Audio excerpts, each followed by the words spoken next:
आपल्यासोबत काँग्रेसचे नेते माजी मंत्री डी.पी. सावंत आहेत आणि 14 जुलैला स्वर्गीय शंकरराव चव्हाण यांच्या जयंतीनिमित्त जे आहे ते मॅरेथॉन स्पर्धेचे आयोजन करण्यात आलं आहे.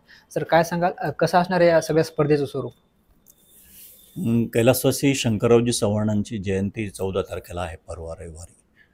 आणि त्यांच्या जयंतीनिमित्त जिल्ह्यात दरवर्षी अनेक कार्यक्रम होतात. विविध शाळेत, कॉलेजमध्ये, विविध गटांमध्ये, विविध पक्षांमध्ये. तर यावेळेला आम्ही पहिल्यांदाच त्यांच्या याच्यात एक मॅरेथॉन ठेवायचं ठरवलं होतं. कारण 10 वर्षापूर्वी आम्ही मॅरेथॉन घ्यायचो, आमचे काही कार्यकर्ते. त्याला खंड पडला होता. त्यामुळे यावेळेला मॅरेथॉन घ्यावी आणि ही मॅरेथॉन कायम नांदेडची ओळख व्हावी, अशा पद्धतीचा आमचा मानस आहे. आणि म्हणून यावेळेला टाईम आम्हाला कमी मिळाला. 8 दिवसातच आम्ही सगळी तयारी केली. परंतु तरीसुद्धा चांगल्या एंट्रीज, जवळजवळ 1001 एंट्रीज आमच्याकडे आजच आलेल्या आहेत. आणि फार छान मॅरेथॉन स्पर्धा होईल आणि त्याच्यातून युवकांना, खेळाडूंना एक चांगली संधी मिळेल, प्लॅटफॉर्म उपलब्ध होईल. आणि महाराष्ट्रात शंकरराव चव्हाणांचं नाव आहे, जलशंकर म्हणून त्यांना पदवी दिलेली आहे. आणि म्हणून त्यांच्या नावे ही स्पर्धा आम्ही महाराष्ट्रात एक आयकॉन व्हावं युवकांसाठी, अशा पद्धतीचा आमचा प्रयत्न आहे. सर दुसरा असा प्रश्न आहे की मधल्या काळात जवळपास 3 महिन्यापासून जर आपण आराम केला आहे तब्येती कारणामुळं आणि आपण राजकीय आणि सामाजिक जीवनापासून दूर होता आणि त्याच दरम्यान जे आहे ते तुमच्या निकटवर्ती अशोकराव चव्हाण यांनी भाजपात प्रवेश केला. कसं पाहताय? ही गोष्ट खरी आहे की एका छोट्या ॲक्सिडेंटमुळे मला म्हणजे हेड इंजुरी झाली होती आणि त्याच्यात 3 महिने मला आराम करावा लागला. लोकसभेमध्ये मी ॲक्टिव्ह राहू शकलो नाही, आरामच करत होतो. सहभाग घेता आला नाही मला. आणि त्याच काळात अशोकरावजी चव्हाणांनी पक्ष बदलला. ठीक आहे, आता तो त्यांचा निर्णय होता. परंतु मी माझ्या तब्येतीमुळे मी कुठेच गेलो नाही, लोकसभेत कुठे जाऊ शकलो नाही.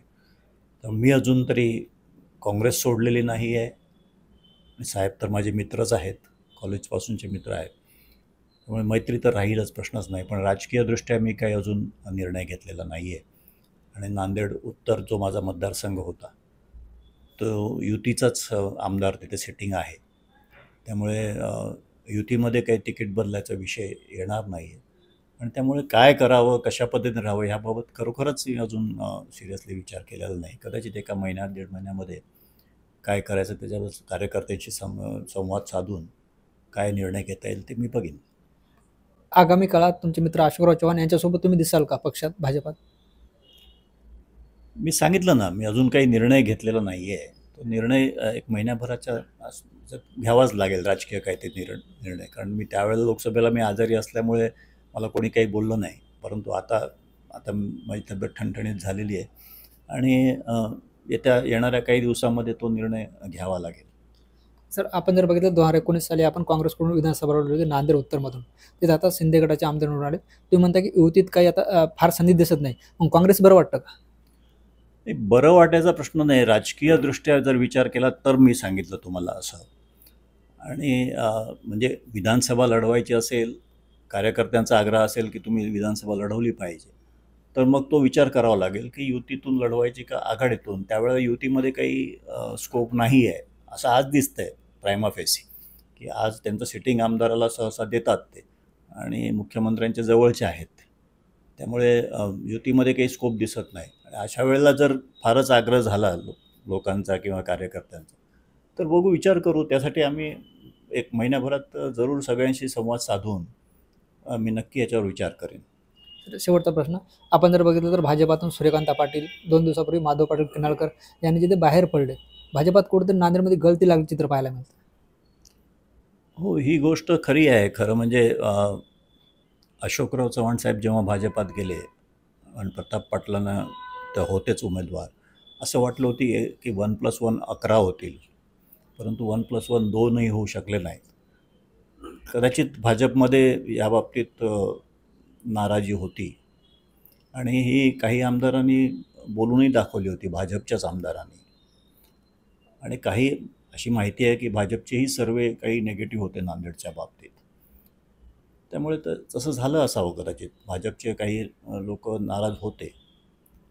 आज म्हणावं तसे वोटिंगही कमी झाली. आज नांदेड उत्तरमध्ये मी अभ्यास केला तर जे म्हणजे प्युअर हिंदू मतदान असलेले जे बूथ आहेत तिथं 22%, 28%, 40% वोटिंग झाली आणि लोक बाहेर पडले नाहीत असं मला वाटतं. त्याचा नुकसान भाजपला झालं, हे नाकारता येत नाही. तर 2 विषय आहेत. मनोज जरांगे पाटलाचं मराठवाड्यात आंदोलन सुरू आहे. हा एक विषय आहे आणि जे विरोधकांनी काँग्रेसकडून असं म्हणण्यात आलं की भाजप संविधान बदलणार आहे. या दोन्ही गोष्टीवर काय वाटतं? नाही, एक चूक सुधारतो तुमची. मी काँग्रेसवाल्यांकडून असं म्हणण्यात नाही आलं की भाजप संविधान बदलते. भाजपचे 3 खासदार बोलले होते वेगवेगळ्या ठिकाणी की आम्हाला 400च्या वर द्या, आम्ही संविधान बदलू.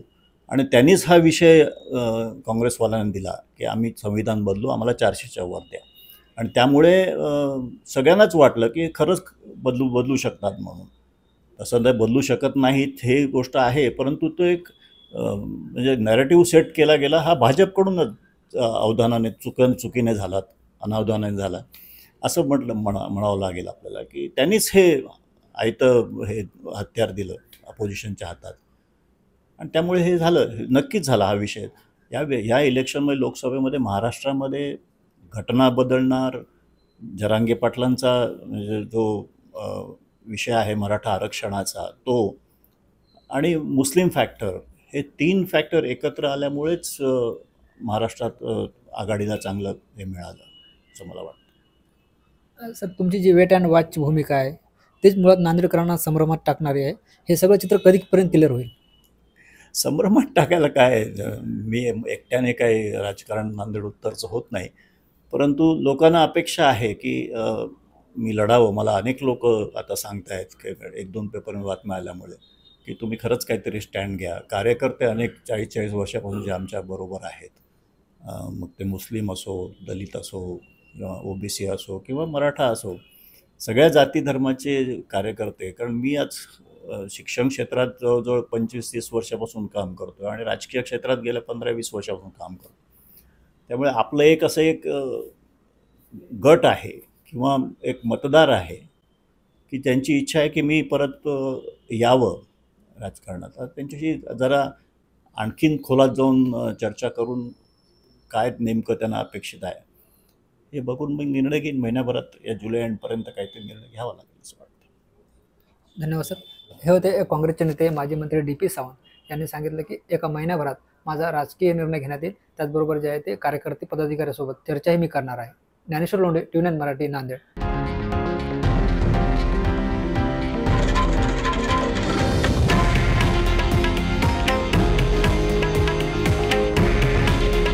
हे आहे देशातील नंबर 1 न्यूज नेटवर्क आणि आपण पाहत आहात TV9 मराठी. काळजी तुमची, हित महाराष्ट्राचं.